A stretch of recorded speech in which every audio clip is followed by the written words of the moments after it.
লোকসভা নির্বাচনকে সামনে রেখে জনজাতি অধ্যুষিত এলাকায় আন্দোলনে যাচ্ছে তিপ্রামথা। 28শে ফেব্রুয়ারি থেকে বড়মুড়া হাতাই কাতুরে অনশনে আন্দোলনে যাচ্ছে তিপ্রামথা দল।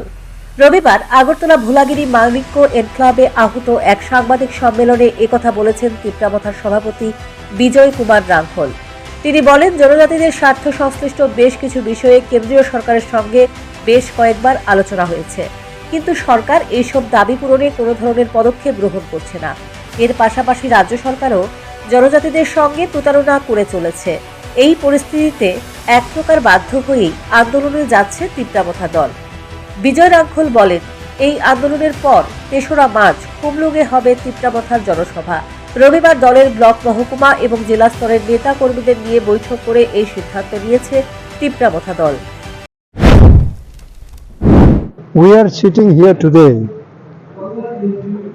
consisting of District President Secretary, Block President Secretary and CWC Central Advisor Committee, Tripura Women Forces, Youth Forces and from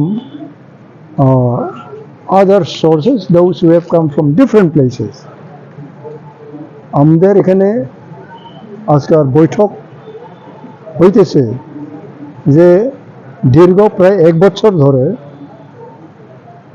ত্রিপুরামথার সঙ্গে ভারত সরকারের, রাজ্য সরকারের একটা আলোচনার সুযোগ আছে। এই সুযোগটা আমরা ভাবছিলাম যে এটা ত্রিপুরা জনসাধারণের পক্ষেই যাবে, কিন্তু এখানে রাজনৈতিক টানাটানি করাতে আমাদের যে মহারাজ প্রদীপ কিশোর দেববর্মা, ওনাকে আমরা সমস্ত আমাদের কনফিডেন্স আমরা দেই উনি আলোচনা করুক।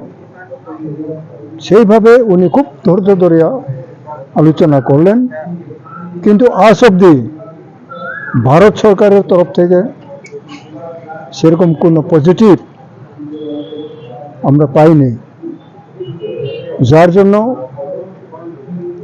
উনিও খুব দুঃখিত হয়েছেন, আমরা খুব দুঃখিত।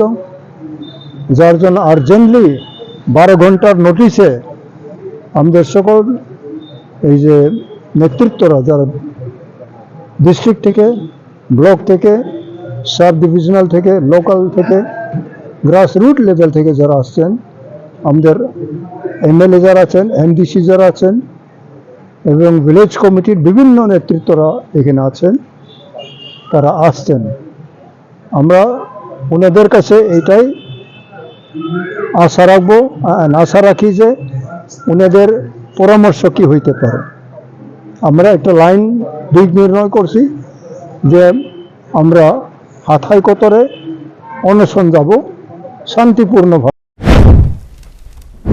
লোকসভা নির্বাচনের মুখে তিপ্রামথা দল চাইছে রাজ্যের রাজনৈতিক পরিস্থিতিকে খোলা করে ফায়দা তুলে নিতে। যে কোনো সময় জাতীয় সড়ক অবরোধ করতে পারে তিপ্রামথা, এই আশঙ্কাও উড়িয়ে দেওয়া যাচ্ছে না। বিশেষ করে পূর্ব ত্রিপুরা আসনে দলের প্রভাব আরও বৃদ্ধি করতে চাইছে। Bureau report, news prime Tripura.